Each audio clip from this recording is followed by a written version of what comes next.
Blog Talk Radio. Always look up, never give up, and you will reach your goals. You're important, you're more than enough. And here she is, your host for Rolling with the Diva, Sabrina Williams. Thank you. Hello, how are you guys today? It's Sabrina, the lovely diva, who's excited that everybody listens to my show. Today we're going to talk about, medication, your heart, and less stress.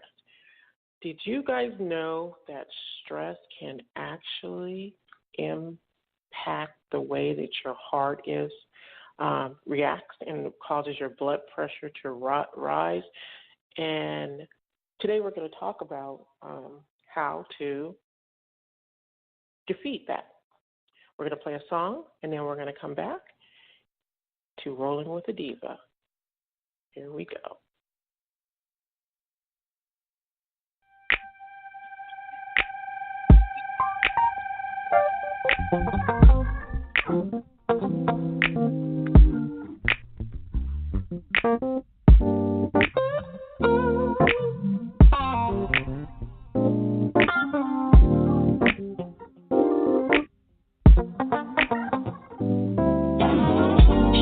Rain falling down, people moving all around. Some never think how great you are. Some never feel with a clean heart.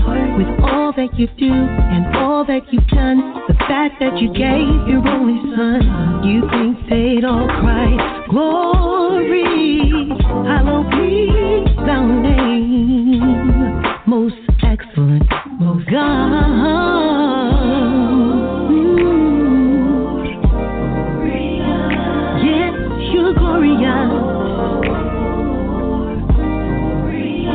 The stars and the moon sing glorious. You're so excellent. Oh, in a day, gone tomorrow. Days of joy and days of sorrow. Some living out what life's about. Some living don't see you're the way out. If they'd only look and see your glory in the great heavenly, they'd have to cry out, glory, hallowed be thy name, most excellent God.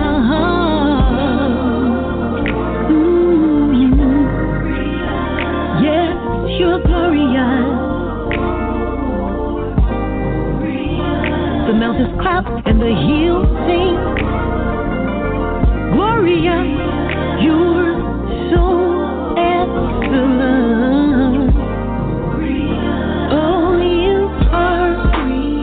No one's holy like you are. You are. Yes, there's none besides you. You are. And there's no rock like you, Lord. No rock like you, Lord. You are. I find no fault in you. You're my glorious God. You are. Yes, you're glorious in your greatness and your power, in your majesty and your victory. Somebody say, is it you? He is the name, and so much more. Oh, worship Him in the beauty of His holiness. Go on and worship Him, worship Him, worship the Lord. Is there anybody here? Anybody love Him like I do? Then say you are. You're glorious.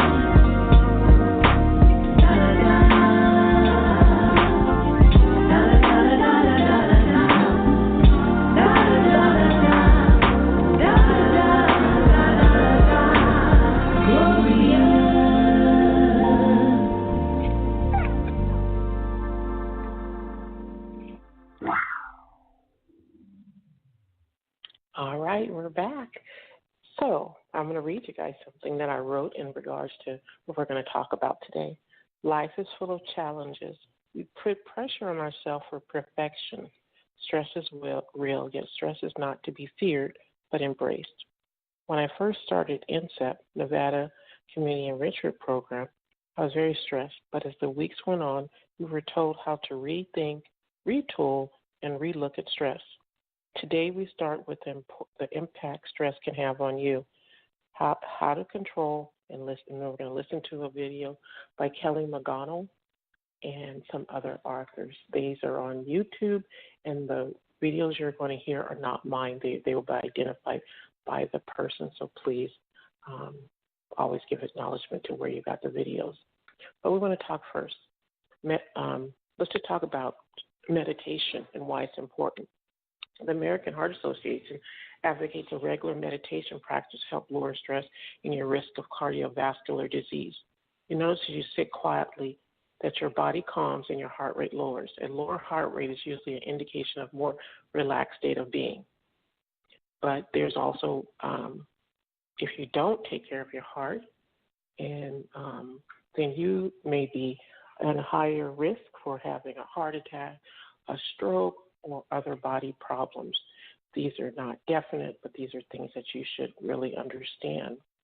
And so let's just talk about meditation before we talk about embracing stress.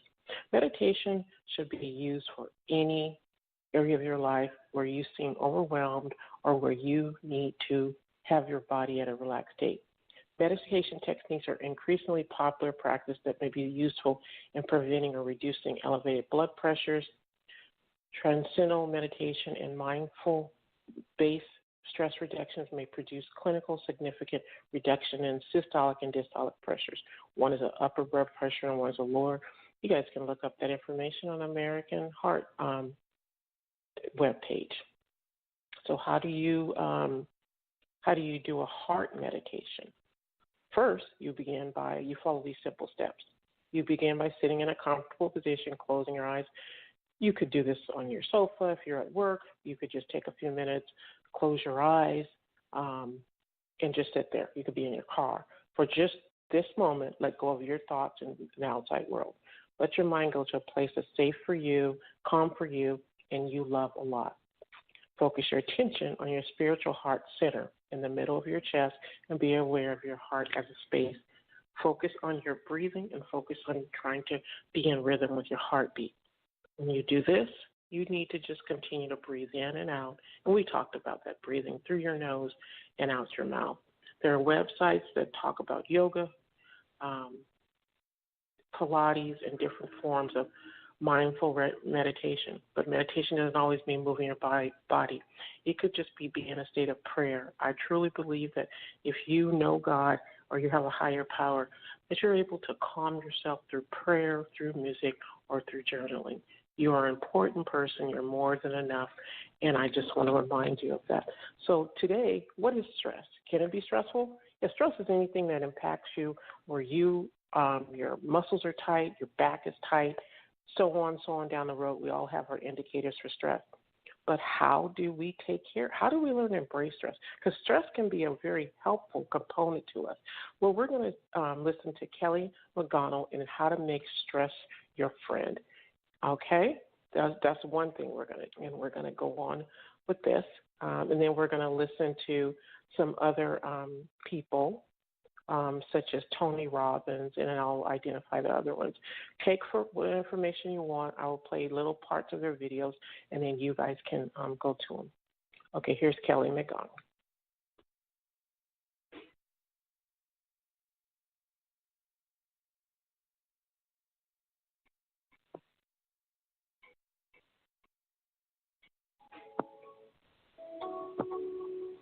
I've been working with Olympic athletes, movie stars, royalty, people at the very top of their game, rock stars.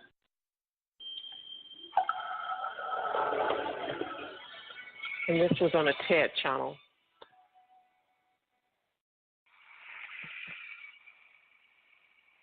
I have a confession to make.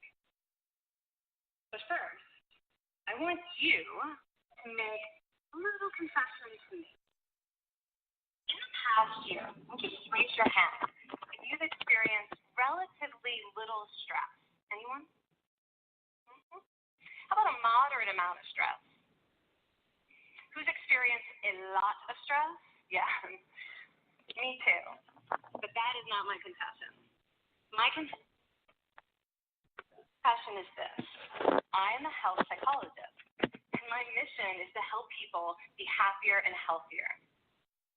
But I fear that something I've been teaching for the last 10 years is doing more harm than good, and it has to do with stress. For years, I've been telling people stress makes you sick. It increases the risk of everything from the common cold to cardiovascular disease. Basically, I've turned stress into the enemy. But I've changed my mind about stress, and today I want to change yours.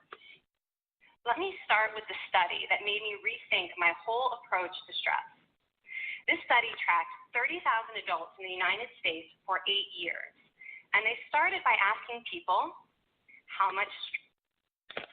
She's actually about to show videos on the heart and stress.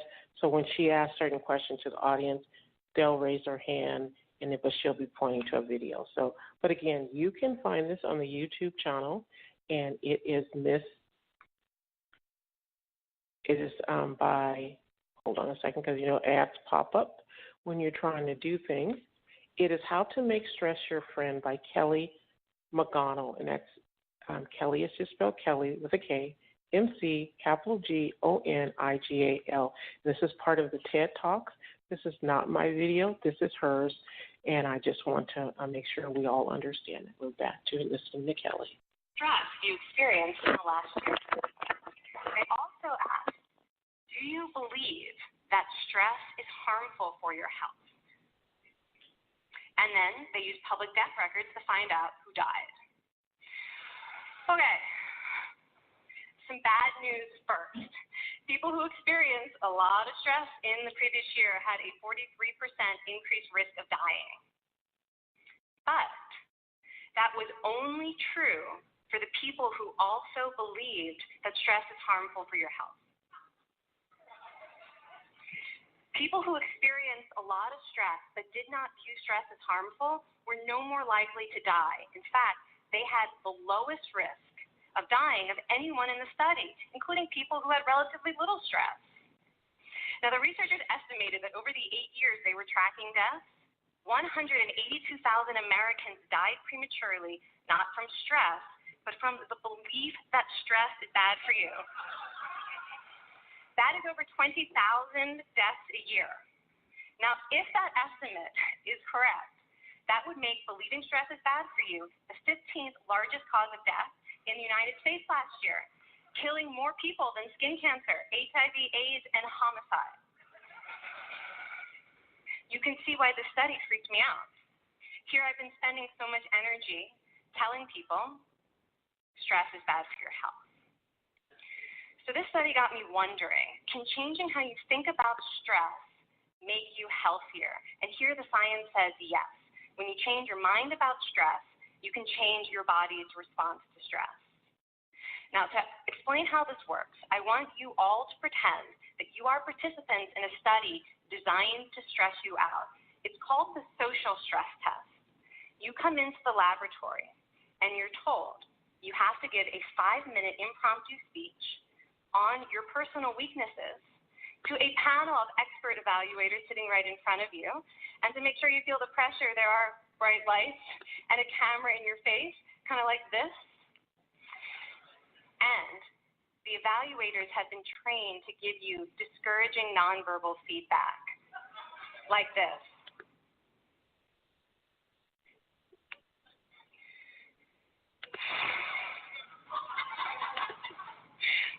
Now that you're sufficiently demoralized, time for part 2, a math test.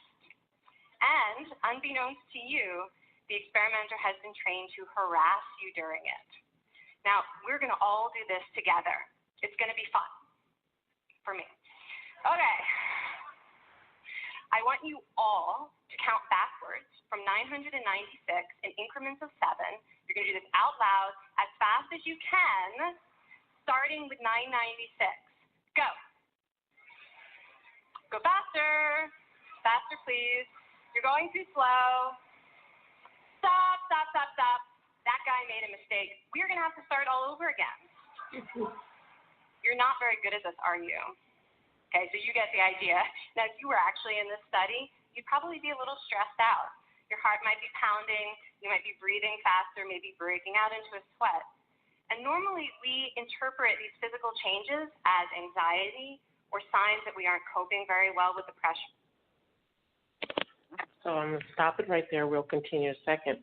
But let's talk about that. You know, when she talks about heart beating, think about the situation where your boss calls you into office and say, can you be in my office at 3 o'clock? I need to talk to you. Now, you could have done nothing wrong, but automatically your heart, well, I know when that happened to me, my heart has, it tightens up, my back tightens up, and I'm going back to thinking, what have I done wrong? What could I have done? Who did I offend? Did I do my job yesterday? What did I forget? Did I write the right notes? Did I log them in the computer on time? And because I used to be a case manager for Department of Family Services, Child Protective Services. And then one day, because I went into my boss's office one day and I was just shaking and I was nervous, and she asked me, what's going on? I said, well, I'm in trouble. She goes, why do you always assume you're in trouble? And at that point, I was like, yes, I do. So I had to slowly retrain myself so I don't get myself stressed out. I had to learn how to not go to the negative, but go to the positive. If my boss said, hey, I need you in the office, we need to talk to you, or I need to talk to you, or we're having a meeting, I didn't put it back on, oh, I've done something wrong, to go into negative energy or beat myself down. I went, you know what, I've done my job, I'm a good employee. If it's something I've done, I'm going to go ahead and accept it and move on. And sometimes you know why your boss is calling you into the office, or you know why your mom and dad is sitting you down at the kitchen table, or why your spouse is upset with you. Sometimes we know those things. We just don't want to address them. But if we can address those things head on and accept them, it can make our life better. Before we go back to finish up with Kelly and her TED Talk, that's on YouTube, I'd like to read you guys a verse because I really do rely on the Bible, and I like this verse, and this is Isaiah 41:10. Do not fear, I am with you. Do not be anxious, I am your God.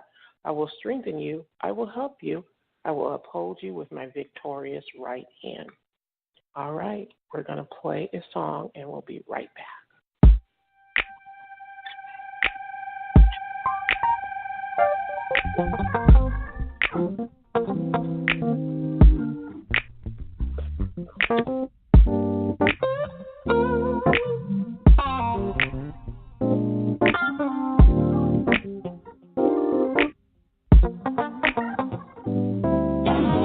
Sheets of rain falling down, people moving all around.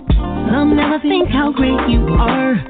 Some never feel with a clean heart. With all that you do and all that you've done, the fact that you gave your only son, you think they'd all cry, glory, hallowed be thy name, most excellent, most God.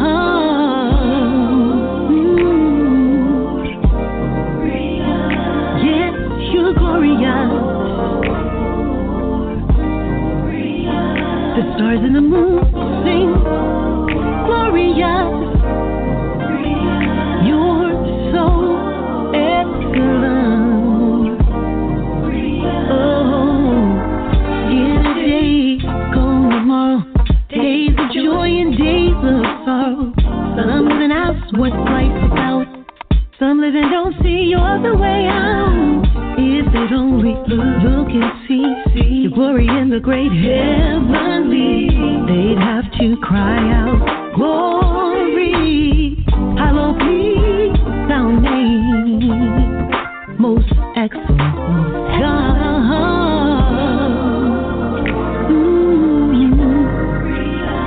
Yes, you're glorious. The mountains clap and the hills sing.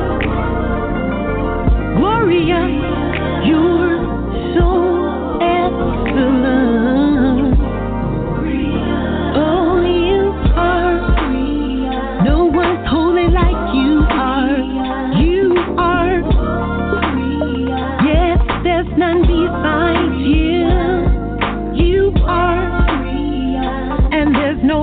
like you, Lord.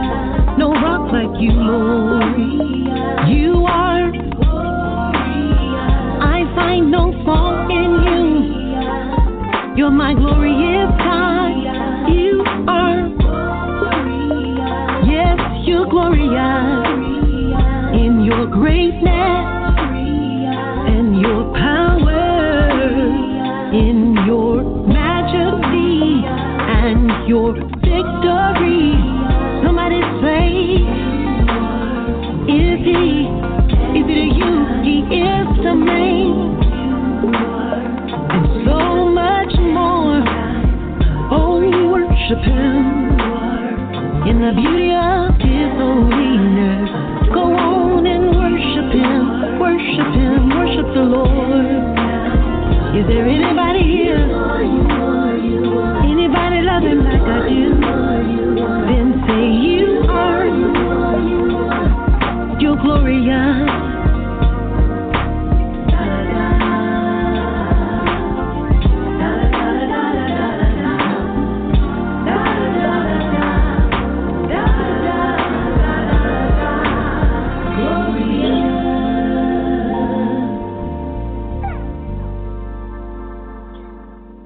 What if you view them instead as signs that your body was energized, was preparing you to meet this challenge?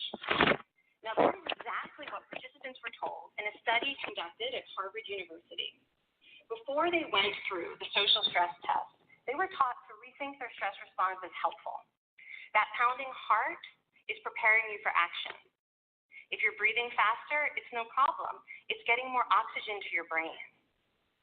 And participants who learned to view the stress response as helpful for their performance, well, they were less stressed out, less anxious, more confident.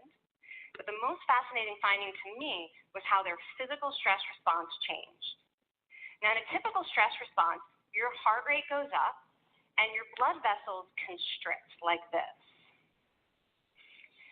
And this is one of the reasons that chronic stress is sometimes associated with cardiovascular disease.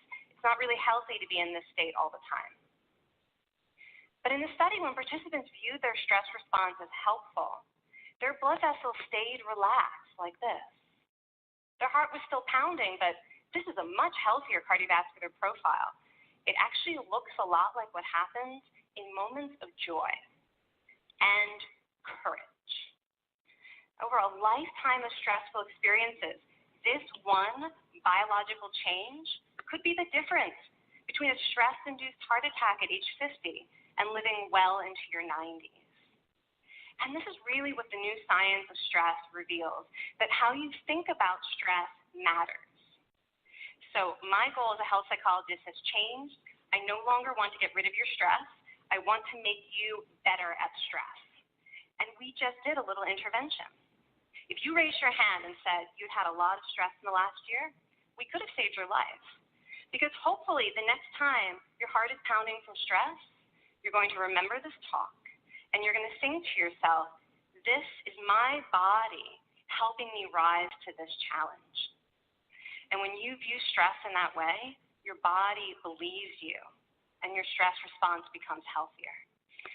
Now, I said I have over a decade of demonizing stress to redeem myself from. So we are going to do one more intervention. I want to tell you about one of the most underappreciated aspects of the stress response. And the idea is this: stress makes you social. To understand the side of stress, we need to talk about a hormone, oxytocin. And I know oxytocin has already gotten as much hype as a hormone can get. It even has its own cute nickname, the cuddle hormone, because it's released when you hug someone. But this is a very small part of what oxytocin is involved in. Oxytocin is a neurohormone. It fine-tunes your brain's social instincts. It primes you to do things that strengthen close relationships. Oxytocin makes you crave physical contact with your friends and family. It enhances your empathy. It even makes you more willing to help and support the people you care about. Some people have even suggested we should snort oxytocin to become more compassionate and caring. But here's what most people don't understand about oxytocin. It's a stress hormone. Your pituitary gland pumps this stuff out as part of the stress response. It's as much a part of your stress response as the adrenaline that makes your heart pound. And when oxytocin is released in the stress response, it is motivating you to seek support. Your biological stress response is nudging you to tell someone how you feel instead of bottling it up. Your stress response wants to make sure you notice when someone else in your life is struggling so that you can support each other. When life is difficult, your stress response wants you to be surrounded by people who care about you. Okay, so how is knowing this side of stress going to make you healthier? Well, oxytocin doesn't only act on your brain, it also acts on your body. And one of its main roles in your body is to protect your cardiovascular system from the effects of stress. It's a natural anti-inflammatory. It also helps your blood vessels stay relaxed during stress. But my favorite effect on the body is actually on the heart. Your heart has receptors for this hormone. And oxytocin helps heart cells regenerate and heal from any stress-induced damage. This stress hormone strengthens your heart. And the cool thing is that all of these physical benefits of oxytocin are enhanced by social contact and social support. So when you reach out to others under stress, either to seek support or to help someone else, you release more of this hormone, your stress response becomes healthier, and you actually recover faster from stress. I find this amazing that your stress response has a built-in mechanism for stress resilience. And that mechanism is human connection. I want to finish by telling you about one more study. And listen up, because this study could also save a life. This study tracked about 1,000 adults in the United States, and they ranged in age from 34 to 93. And they started the study by asking how much stress you experienced in the last year. They also asked, how much time have you spent helping out friends, neighbors, people in your community? And then they used public records for the next 5 years to find out who died. Okay, so the bad news first. For every major stressful life experience, like financial difficulties or family crisis, that increased the risk of dying by 30%. But, and I hope you are expecting a but by now, but that wasn't true for everyone. People who spent time caring for others showed absolutely no stress-related increase in dying, 0. Caring created resilience. And so we see once again that the harmful effects of stress on your health are not inevitable. How you think and how you act can transform your experience of stress. When you choose to view your stress response as helpful, you create the biology of courage. And when you choose to connect with others under stress, you can create resilience. Now, I wouldn't necessarily ask for more stressful experiences in my life, but this science has given me a whole new appreciation for stress. Stress gives us access to our hearts. The compassionate heart that finds joy and meaning in connecting with others.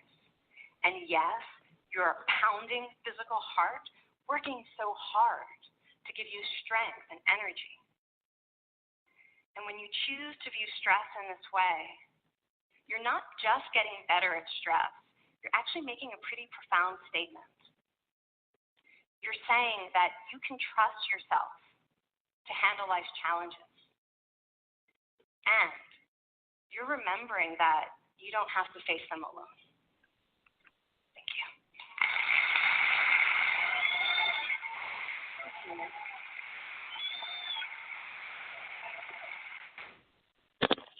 Okay, that was the How to Make Stress Your Friend by Kelly Magano. You can find it on YouTube, and everybody knows it's www.youtube.com. And as I said in the message, This is one of the TED Talk videos. This is not mine. This was published on September 14th through 2013, and I'm giving credit to YouTube and to TED Talks for publishing this. We are going to listen to one more person, but I hope that you guys realized and saw and understood that stress is basically our friend. It's how we choose to respond instead of react to stress. If you're embracing it and you're prepared for it and you have a good understanding of what's going on with you, your body, and your life, and again, you're not reacting, freaking out, just giving up, then stress is your friend. And I like this Bible verse, Proverbs 3:5. Trust the Lord with all your heart. On your own intelligence, do not rely. Matthew 6:34. Do not worry about tomorrow. Tomorrow will take care of itself. Sufficient for a day is its own evil. We don't even know what tomorrow is going to bring. Honestly, and I'm going to ask you, do you even know if you're going to be here tomorrow? Nope, you don't. Think about that for a second. All right, I just want to remind everybody before we go on that 211 in all the 50 states is available for people, men, women, teens to call if they need referrals for maybe a teen has run away and they don't know what to do and they need help or they want to get back home. They can get you in touch with Teen Challenge and other organizations. Women or men who are in domestic violence situations. Unfortunately, there are more shelters for women than there are for men, but please still, men, don't hesitate to call because you are just as important as the women, and they can help you with those situations, either give you referrals to get counseling or offer more resources for people who need resources for food banks, because food banks can be, like here in Nevada, we have so many places that you can get Salvation Army and other places to get food. Just remember that. And they also have for counseling, whether you need it for one time or marriage counseling or family counseling, or maybe your teenager has suicidal ideations or it's cutting, and that could be for adults too. So 211 is a fabulous number to remember and use and refer other people to. Before we go on today, I just want to read you another Bible verse. And before that, thank you for listening to Rolling with a Diva. It is a pleasure and honor, and I'm humbled that people take the time to listen to my show and that they are encouraged. I do this show for other people, for their mental health and strength with their mind, body, and soul. But to tell you the truth, the people who listen and call in are my strength. Psalm 46:1-3. God is our refuge and strength, and ever-present help in trouble. Therefore we will not fear. Though the earth give way, and the mountains fall into the heart of the sea, though its waters roar and foam, and the mountains quake with their surging. All right. Just want to remind you guys, we have some upcoming shows that's coming on. Jaljuda D is going to be with us. She's a great comedian, a self-published author. She has written a book called See Me. She'll be here January 20th. January 21st, we will have a great show with Martin Luther King. We're doing some episodes that really are at the heart of America and a lot of times aren't talked about. Suicide in children and teenagers and suicide in adults and how to help prevent that and get them help. No shame. We want to keep them well loved. All right, we're going to go to another talk that I have found on YouTube that I'll just talk about embracing your stress. I could read these to you, but I just really like the idea that there are people who do this. Now, we're just going to listen a little bit on Tony Robbins, but I just want you guys, because his is too long, but I just want you guys to get a gist of that. Here we go with Tony Robbins. So we're going to, ignore the... Make life work. But what I want you to know is Australia, all the places on earth, there's one place you can pick that great. Oh, sorry about that. I fast-forwarded. Hold on, I have to rewind it. I apologize about that. I fast-forwarded the message. So here we go. Nobody's perfect, ladies and gentlemen. Australia, of all the places on the face of the earth, when I talk to my client, you say, Tony, of all the places on earth, there's one place you can pick to have a great quality of life with your family that will weather the storm the best. It's Australia, by far. You guys are in the best place on earth to make it through this situation and take advantage of it. But the real secret is, whether you suffer people freeze to death in the middle of the winter. Other people ski and snowboard. It really comes down to what are you going to do? So as I was coming here, I was thinking, what can I do to show you how to take advantage of the season? What can I do to show you how you can absolutely, it doesn't matter what the season is a bad season financially a good or bad time to start a business? Tell me, which one? When the economy is toughest, is it a good or bad time to start a business? You tell me. Which one? Well, of course, that's what he expects me to say. It's good. But it's the truth. If you look at the Fortune 1000 companies around the world, 65% of them were started in a depression or a recession. The reason is they were started with somebody when all the competition was freaking out. Somebody could start like Apple Computers in the middle of a recession with selling their Volkswagen bus and coming out with some ideas because everybody else was scared and wasn't willing to do whatever it took. Disney started in the Depression, right? Fortune magazine started in depression. How are you going to build your fortune in the middle of a depression? It's why they're one of the strongest companies in the magazine business. A business that's pretty horrible for most people. If you look at Microsoft, it was a recession. You look at the best and most powerful companies, it's because they understood something that's really critical, and that is don't ask it be easier, ask and make yourself better. If you get strong during the tough times, you'll dominate for the rest of your life. But what I think would be useful is maybe walk you through a tool that I've got that I've developed over the years to turn companies around. And the fundamental tool is there are areas of your business, every one of you in this room, no matter what your business is, if you're in business, you're probably doing something well. How many got some area of your business you're proud of, whether it be marketing or sales or the product or service? How many got an area you're proud of? Say I. How many got an area you're less than proud of? Say I.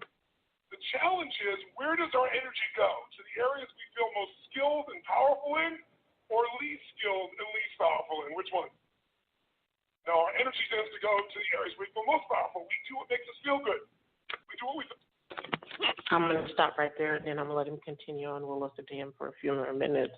But as he was talking about where do we put our energy in, and that the most successful businesses has been built during recession and et cetera, I am really working on, because I'm changing careers, changing jobs, I have really determined and really been on myself that this is a downtime for me. I'm, trying to rebuild myself and rebrand, and I'm going to rebuild myself as a travel agent. But to do that, it takes a risk, and I have to get over those. So I'm really glad that I'm able to listen, because sometimes changing careers, changing jobs, getting married, bringing families together for blended families can really put a lot of stress on people. So I'm learning to embrace the ability that I have to know I can be successful, that it's okay, that some things may be tough and I have to walk up hills to get to be the best travel agent I can. But I'm happy. I'm going to embrace that and know that I will be successful. We're going to continue with Tony. Feel confident, not when we feel incompetent. And this is complex. It doesn't have to be, but it is. So I thought maybe a format I could do is let's walk through what the business environment's really like right now, and then let's see if we can walk through what are the areas that if you were just to do this, if I never saw you again, my goal is to see you again, my goal is to add enough value to go, okay, this is a no-brainer. I'm going to take 4 days until he comes back. I'm going to go in the first and grow my business 100%. But if I don't, here's what I want you to do, or if you don't. I'm going to cover 7 areas that are what I call the 7 forces of your business. Each force has a forceful impact on your level of success or failure, profitability, etc. There's some areas I bet you're doing good in. Some areas you could do better in. Some areas you're very weak in. The problem is a chain is only as strong as its weakest what? And in business, so many businesses go through challenges because those weak links are the ones that destroy you, not your strengths. It's true around the world. Actually, Australian business is interesting, a little bit more intense than even business in the U.S. in one category. What percentage of Australian businesses are still alive 5 years after they start? Who knows? What percentage of Australian businesses are still alive 5 years after they start? I'll give you a clue. 90% of all Australian businesses are gone in the first 5 years. if you and I are going to really make this thing work, it's that we're going to look and say, okay, why do they fail? Why do so many businesses fail?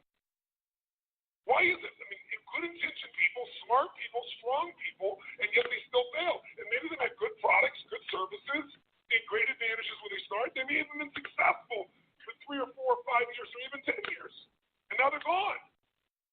I will tell you what I've seen in my life, and I've had the privilege now of working around the world with 50 million people through books and tapes and audio video programs, but I've worked with 4 million people, 4 million from 100 different countries over the last 34 years.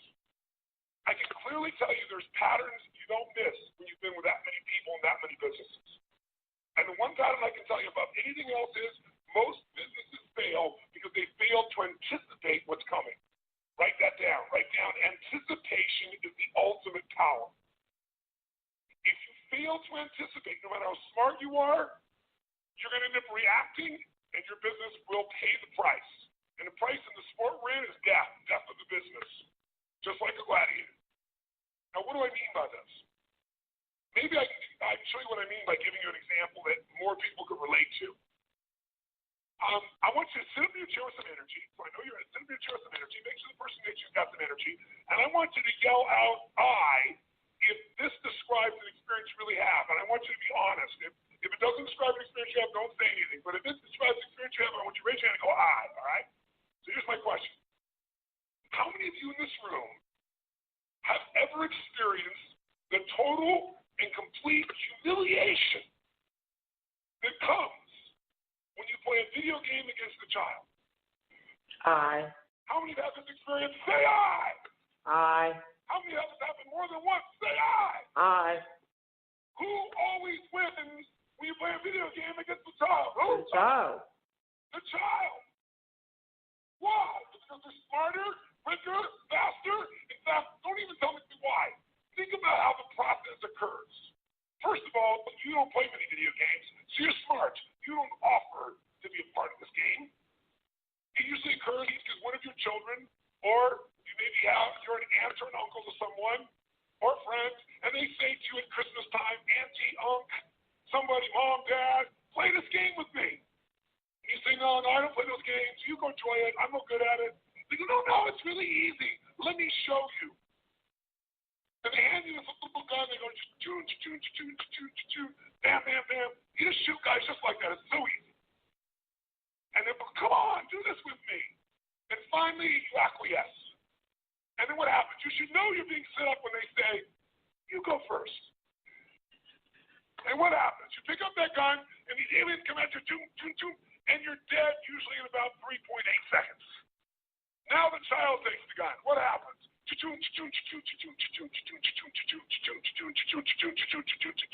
And about 45 minutes later, you get your second turn. Who knows what I'm talking about here? Say I. Now you're pissed. You're like getting competitive. I'm not getting shot in 3 seconds. So now you're really focused, and you get shot in the back, and you're dead in 2 seconds. The kids, 45 minutes later, you get your third one. The kid scores 480 million points, you get 3. Who's had this experience? Say I. Why? Just a child. Practice. When? Is it because they're younger, faster, smarter, more flexible? Their minds are wired this way. No, listen to me. The child always wins because they played this game before. Because they played the game before, listen to me. Keywords. They know the road ahead. If you know the road ahead, you have the ultimate advantage over everyone around you. You must the road ahead. Why? Because when you know the road ahead, you can anticipate. Write it down again. Anticipation is the ultimate advantage in business and in life. Anticipation. When you know the road ahead, you know what's coming. When you know what's coming, you can anticipate. When you can anticipate, what's the benefit of anticipation? When you anticipate, you're ahead of the game. If you're not anticipating, what do you have to do? React. And when you're in the game of business and you react, you're going to die. It's that simple. I don't care who you are. I don't care how long you've been in business. If you find yourself reacting, you're going to die. You're in business and you didn't anticipate some of the challenges coming up with technology, and all of a sudden it eats you up in a week, in a month. What you built 5, 10 years ago disappears. Who's seen this happen and knows what I'm talking about is real here? Say aye. So we're talking about the most important skill of all here. Anticipation, because otherwise you're reacting. Why does the kid succeed? They've played it so many times. Guess what they know when the game starts? First bad guy's here, second bad guy's here, third bad guy's here. They don't wait. They anticipate, and they take control. If there's one gift you could give yourself, it's to know this. Write this down if you would. The biggest chokehold in any business, is always the owner/leader. It's the owner-leader's psychology or skills. The biggest chokehold in any business is the owner-leader's psychology or skills. Your mindset, what eats you up is you don't know what's coming. You don't have the skill to handle what's coming because you don't know it. Or you're so beat up psychologically, emotionally by what you've been through, you can't find the answer.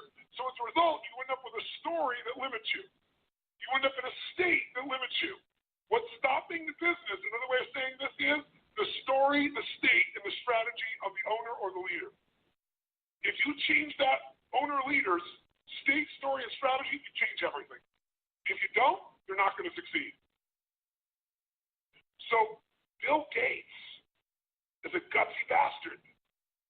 Bill Gates has a lot. The guy took big risks. He was at Harvard, had a great education set up, wasn't doing so good, but he read a magazine article about the first personal computer called the Altair. And he read it.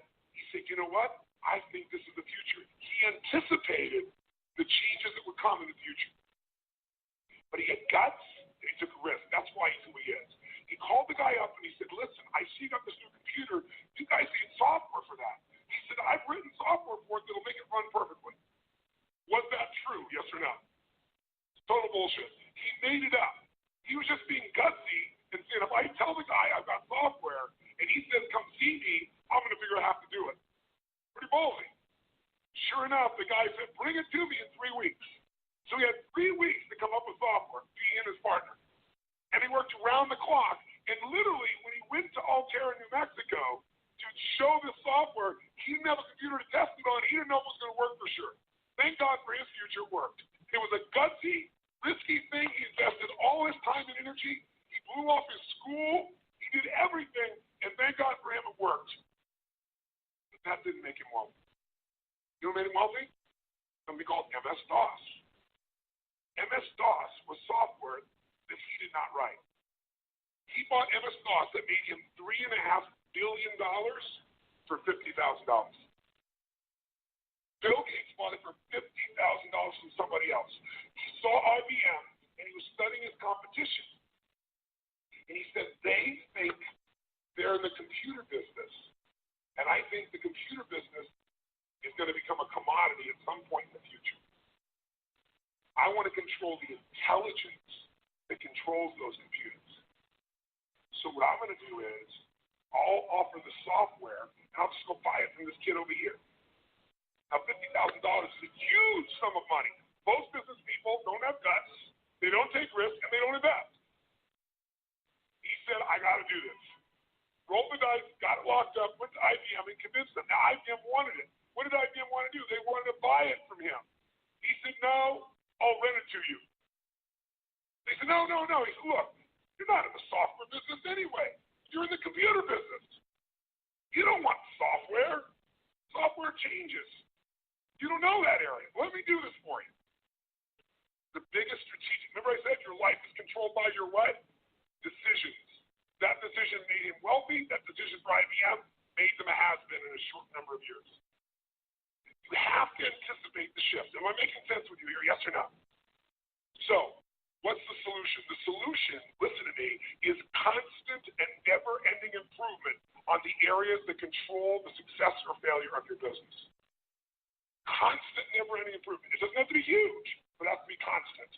incremental improvements in the areas that matter on a regular basis, and you will dominate as long as you also anticipate. So let me give you 7 real fast because I'm on tight on time. Let me give you the first of the 7. Let me show you how it works. I'm going to start with the end in mind. If you're going to be successful in business, the end out. We are going to play a song, and we will be right back with Rolling with the Diva. Hold on.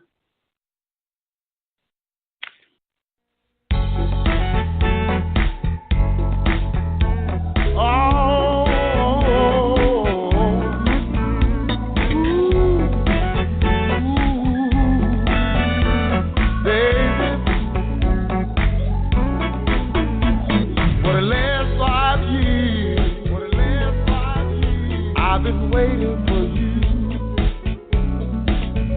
I was lonely for love. I couldn't find a little simple kiss or hug. I couldn't sleep at night. Needed you to hold me tight. Baby, I'm glad you gave me your love. I thank you. You made a new man out of me. I'm not the Captain Jack I used to be. I'm a brand new man. Brand new. I know how to love. I know how to love. I know how to love. I know how to love, baby.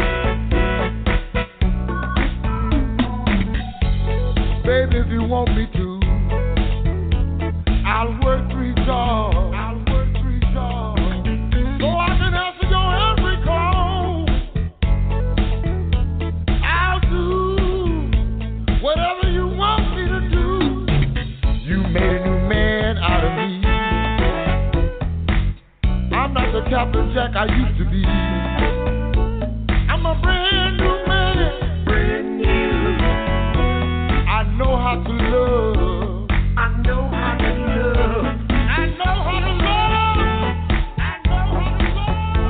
I know how to love. When my friends put me down, baby, you would let me fall. You stayed by my side. You helped me get things together in my life. You made a new man out of me. You made a new man out of me. I'm not the Captain Jack I used to be. I'm a brand new man. Brand new. I know how to love. I know how to love. You made a new man out of me. You made a new man out of me. I'm not the Captain Jack I used to be. I'm a brand new man. Brand new. I know how to love. I know how to love. I wanna love you. I'm not the Captain Jack I used to be. I'm a brand new man. Brand new. I wanna love you. I know how to love.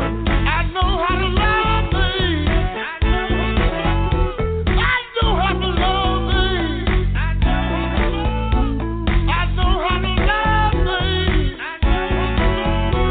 Tell me what you want me to do. I know how to love. I'm a brand new man. Brand new. I know how to love. I know how to love me.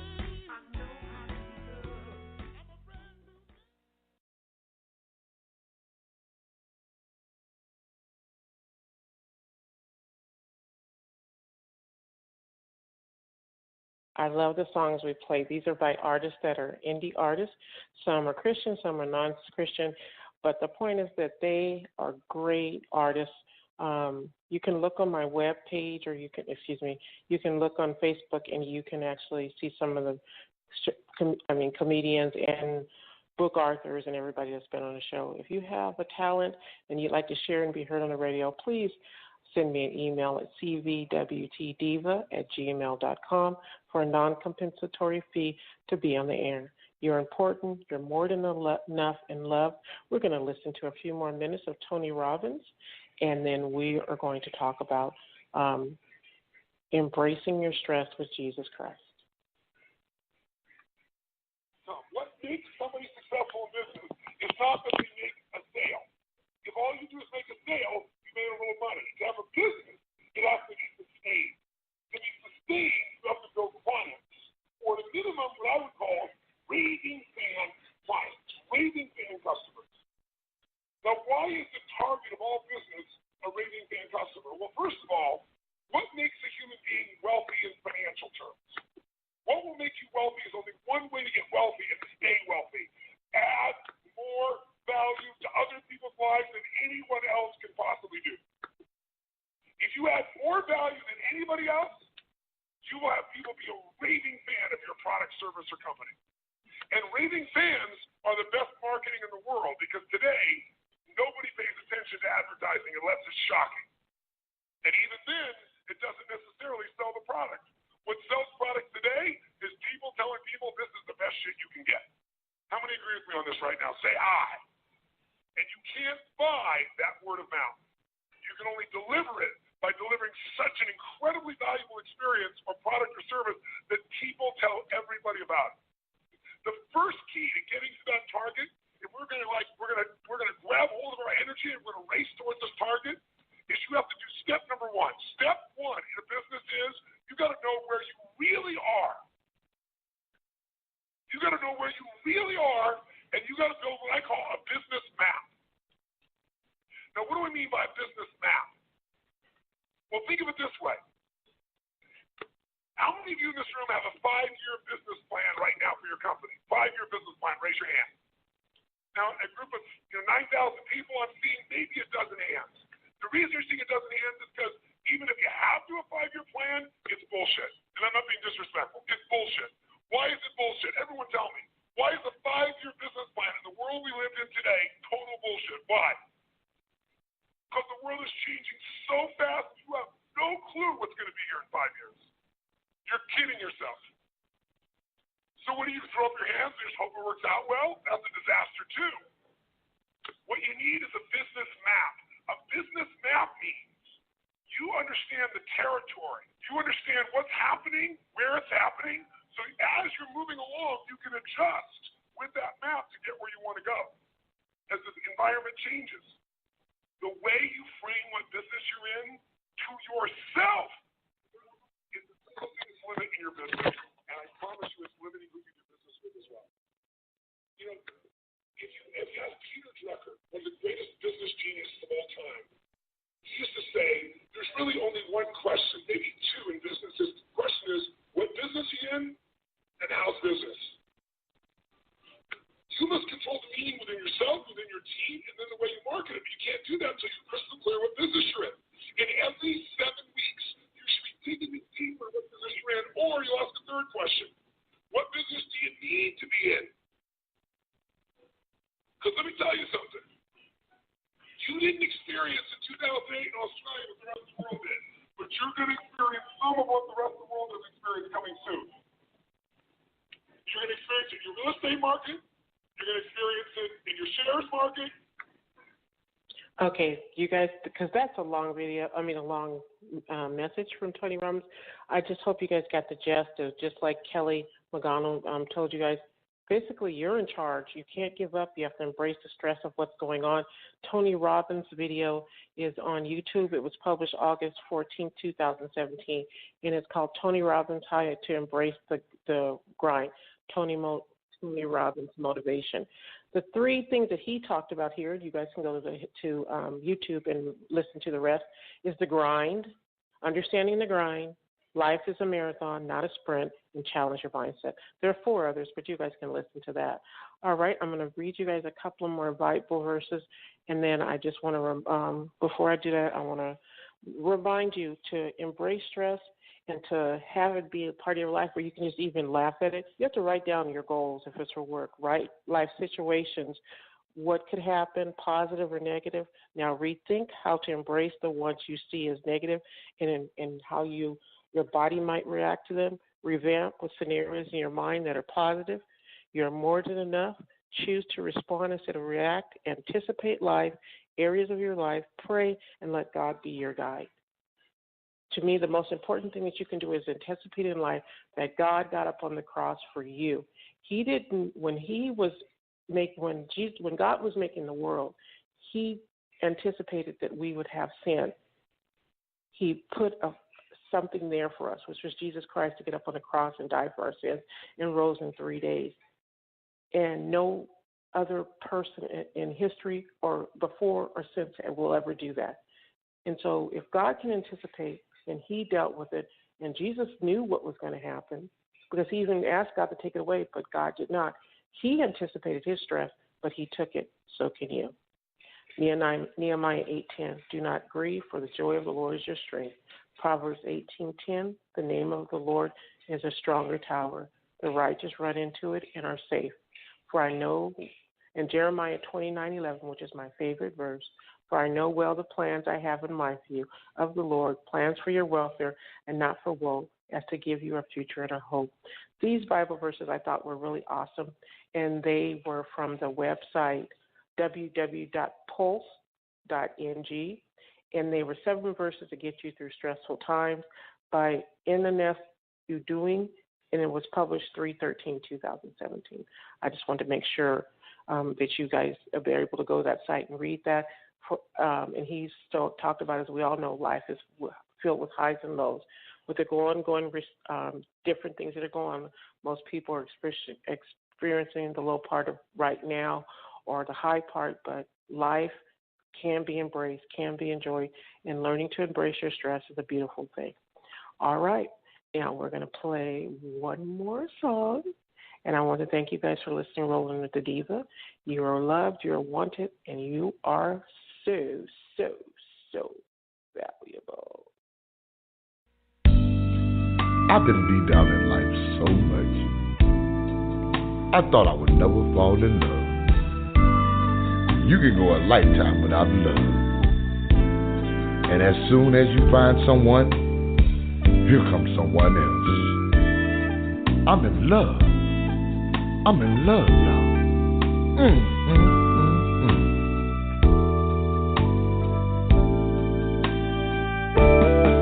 I'm in love with the woman. Other women talk about, I don't care what they say. I'm in love with the woman. Other women talk about, they always degrade her. They always have bad things to say. But I love my woman anyway. She treat me like a king, and I treat her like a queen. I don't care how people talk. Captain Jack knows what he got. I'm in love with the woman. Other women talk about, they try to degrade her and put her down. I'm in love with the woman. Other women talk about.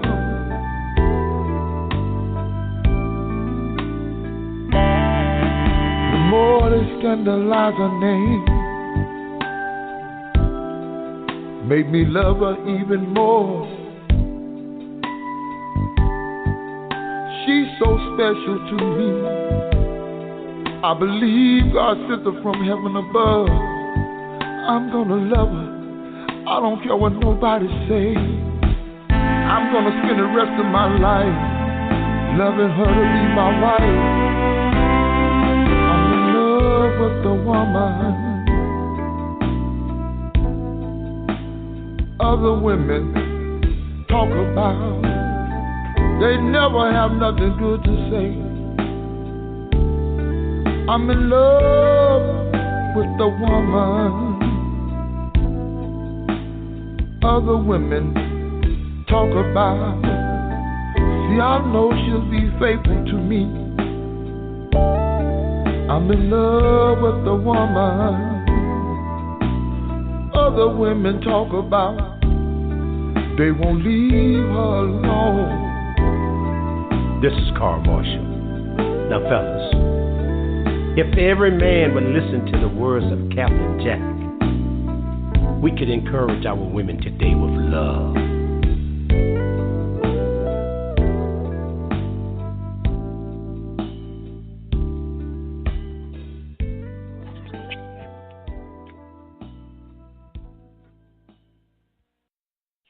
All right, that was Captain Jack. He'll be on our show later on, Rolling with the Diva, at the end of the month. He is a great soul singer, so I really encourage you guys to listen. I was searching, and I found another video on stress management. We're going to listen to a few minutes of it before we actually end the show, so I say thank you for hanging in there with me. I know we said we're going to end it, but I just thought, because I believe in God so much, I just want you guys to get the little gist of this. This is a video by Joyce Myers, and it was published on May 14, 2007, and it's Joyce Myers' Stress Management Sermon, and you can find it on YouTube. Here we go.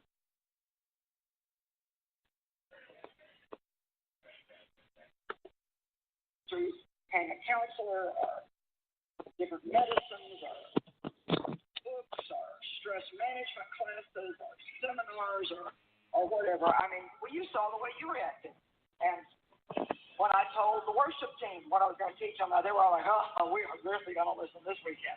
And so, I mean, I think surely we all understand that it's not God's will for us to live under pressure and stress all the time. How many of us understand that that is not God's will? Okay?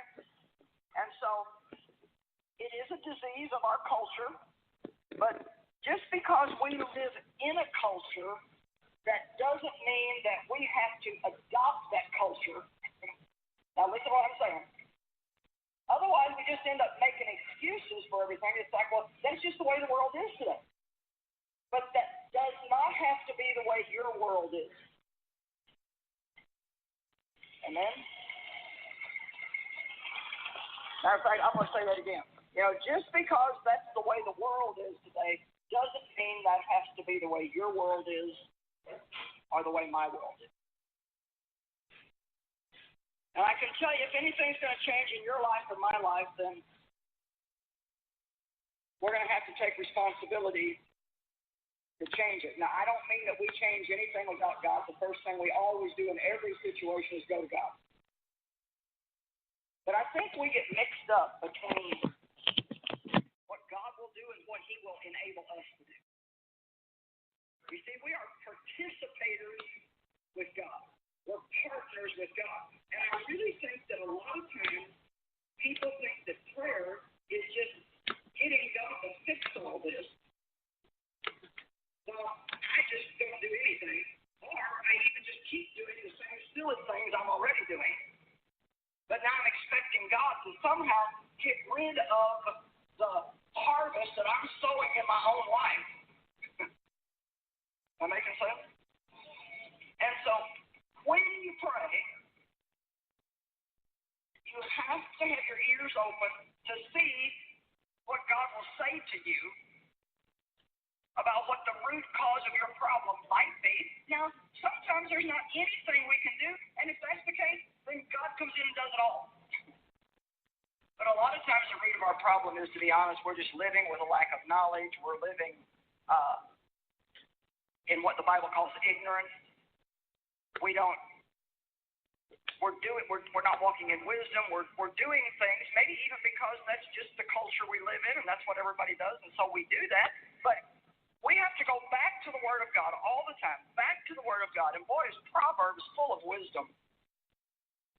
Back to the Word of God and make a commitment that we're not going to live according to what's going on around us, but we're going to make decisions based on the leadership of the Holy Spirit. How many of you believe with me that if we will all be led by the Spirit, we're going to have pretty peaceful lives? Okay.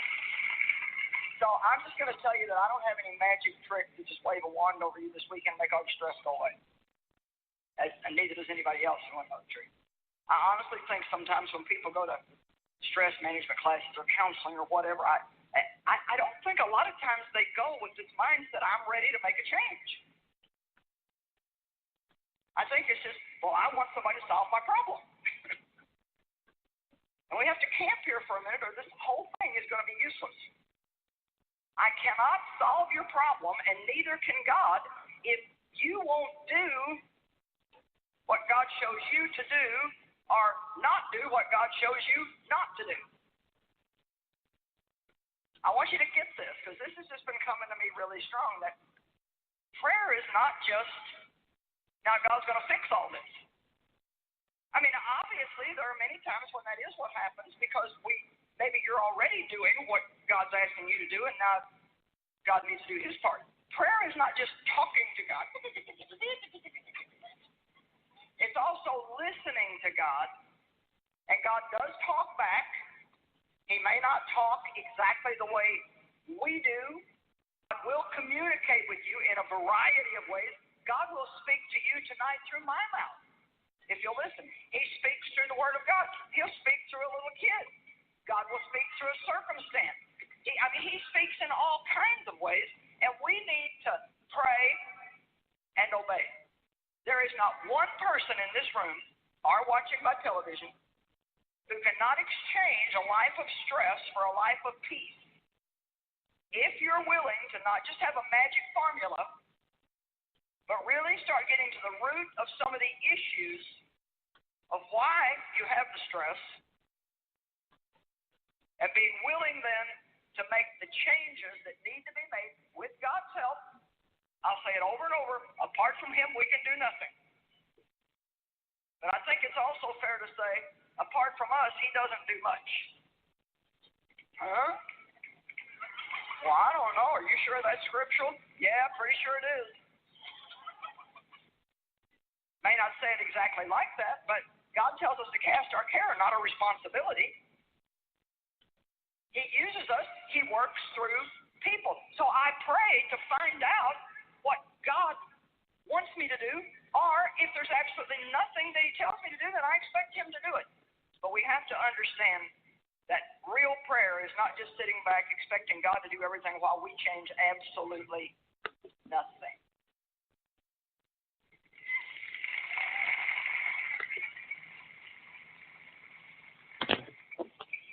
Stress is all around us, and it's not very likely to decrease.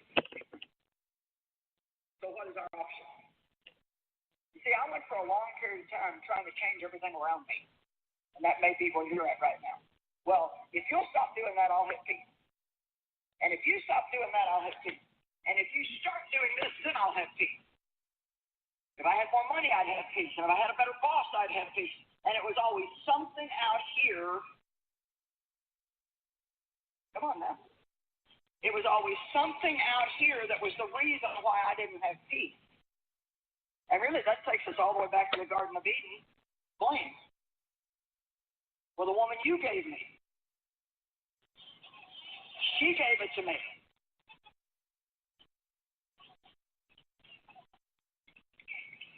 Excuse me? I thought men wanted to be the head of the house. All right, we're going to end it with Aaron's Rolling with Diva. That is Joyce Meyer, Stress Management. I just had to end it there because I just want you guys to go find that video. It's on YouTube, Joyce Meyer, Stress Management Sermon. Basically, as Tony Robbins and Kelly Magano talked, and Joyce Meyer, it's our responsibility how we react and respond to stress.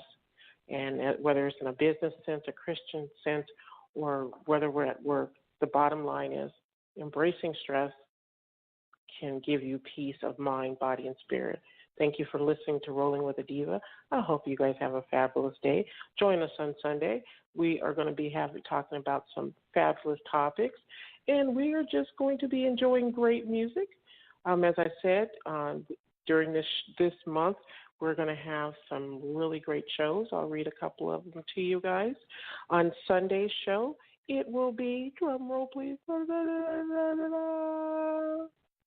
meditation. That was today, sorry. Positive affirmations for health and strength, and that'll be on Sunday. You guys have a great night, and we'll talk to you soon. Bye-bye. Thank you for tuning in to Rolling with the Diva.